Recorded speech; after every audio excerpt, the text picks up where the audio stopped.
Hello and welcome to episode 9 of this indie game devlog.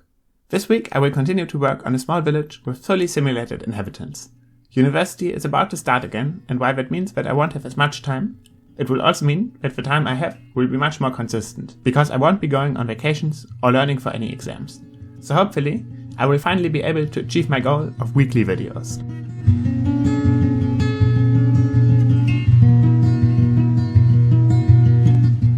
First, I need to figure out where to put the village. I want a location that is as flat as possible. My first idea was to look at many different locations on the map and measure how much flat land is connected to each of the locations. I implemented something similar to Payne's bucket fill algorithm, but there's a problem with that. This first location is a good location, but the algorithm can't distinguish that from the second one, which is way too stretched out. So I did some research and somebody proposed this algorithm. First, mark all places that are too steep. In this example, the steep areas are the ones without grass. Then I expand those zones a certain amount. After that, I'm left with positions that are surrounded by flat terrain. Each of them is a suitable village spot. You can see that most of them are close to the ocean, which makes sense because the island is less hilly near the edges.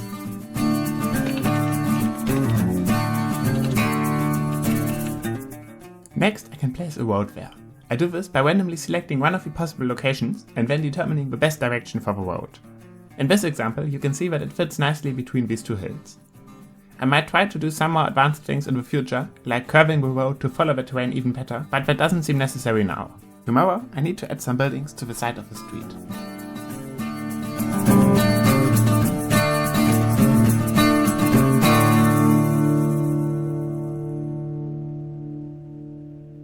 In theory, placing buildings is very simple to do. Just pick spots along the roadside until you find one that is large enough. But I have a different idea that is more complex but should result in a better city layout. I split the side of the road into many small partitions.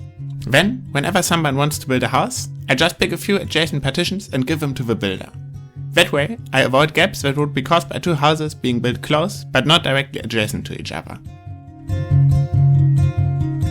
I have a simple implementation here. It might fail in some tight turns, but for now it is sufficient. The algorithm ensures that no partitions are too small and that all of them have roughly the same size. As a first step, I simply placed one building into every single partition. Performance is horrible up close, but quite usable from afar. I'm still speeding up these clips though, to make it more pleasant to watch. Tomorrow, before continuing with the city generation, I will have to do some more work on the road system.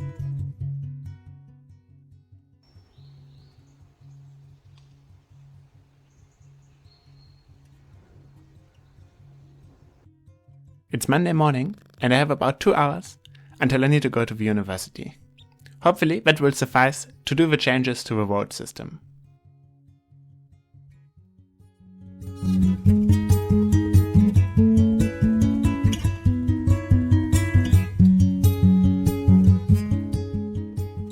As a matter of fact, those 2 hours did not suffice, but I finally managed to implement the change.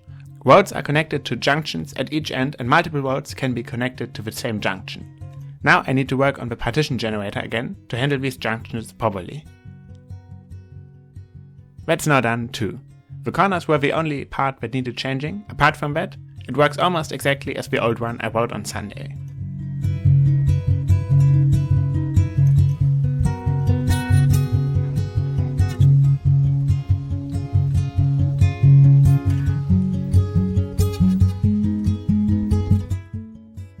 Now that I've generated these partitions, all that's left is putting houses into these.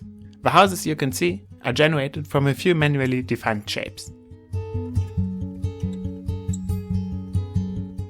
So that's it for this week. I hope you enjoyed this slightly different format. Thank you for watching and see you next time.